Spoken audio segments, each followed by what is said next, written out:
The second Canadian challenge was not received until well into 1881, when the secretary of the tiny Bay of Quintet Yacht Club of Belleville, Ontario, was asked by a syndicate headed by Mr. Albert Cuthbert to submit a challenge request in that, in consequence of the season being so far advanced, the 6 months' notice be waived. It seemed that the late challengers were becoming a habit.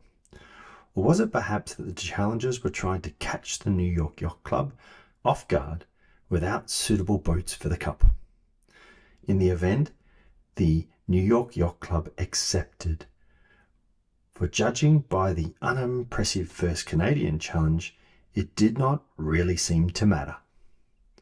Not all Americans thought the same way, however, and for the first time in Cup history, a yacht, Pocahontas, was built especially for the defense. It was also the first occasion that it was considered necessary to hold trial races, and after the wretched Pocahontas had been sent packing, it was left to Mischief to narrowly gain selection from Gracie and Hildegard. The days of the great schooners were already numbered, so in 1881 also heralded the first cup match between single stickers. Yet another first was scored by Mischief, which was the first metal boat ever to defend the cup, and only the second such yacht to have been built this way in America. Cuthbert had named his new boat Atalanta, after the daughter of a mythical Greek king, who had promised to marry any man who could sprint faster than herself, but to have put to death all those who tried and failed.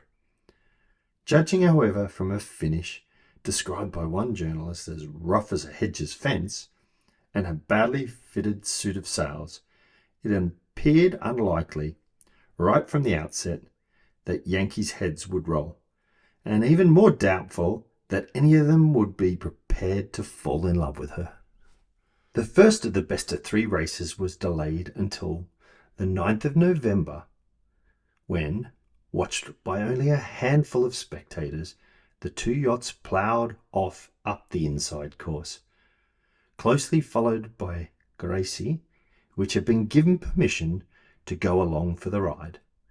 The largely amateur crew of inshore Canadians, who had alone taken a reef in their mainsail, were quickly overhauled by both American boats, and ultimately were left so far astern that the committee did not even bother to wait for them.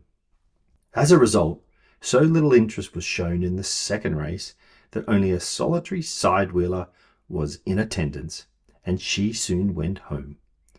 But although this too was a disaster for the Canadians, who lost their spinnaker pole and finished over 40 minutes behind both Mischief and Gracie, it was to be remembered by the committee for other reasons. After 2 days of dirty weather, the morning had dawned magnificently, with a fresh breeze blowing from the northwest.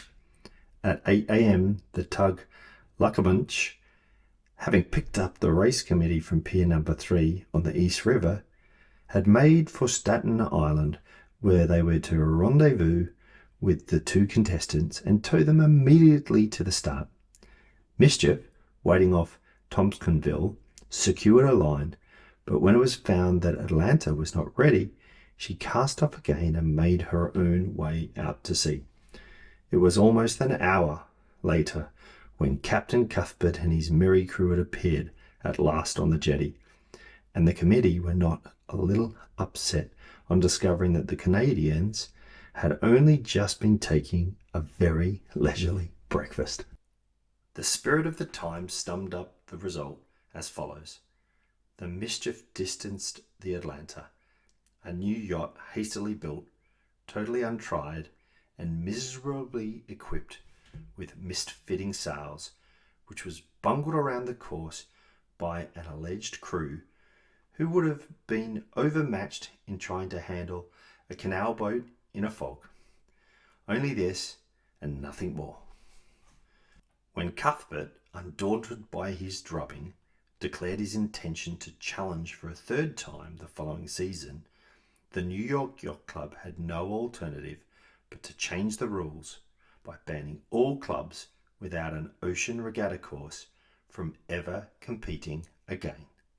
If you've made it this far and haven't already watched our previous Cup Chronicles, why not click on the playlist up in the top right hand corner and hit the subscribe button to make sure you get notified when we release the upcoming video of the 1885 Cup.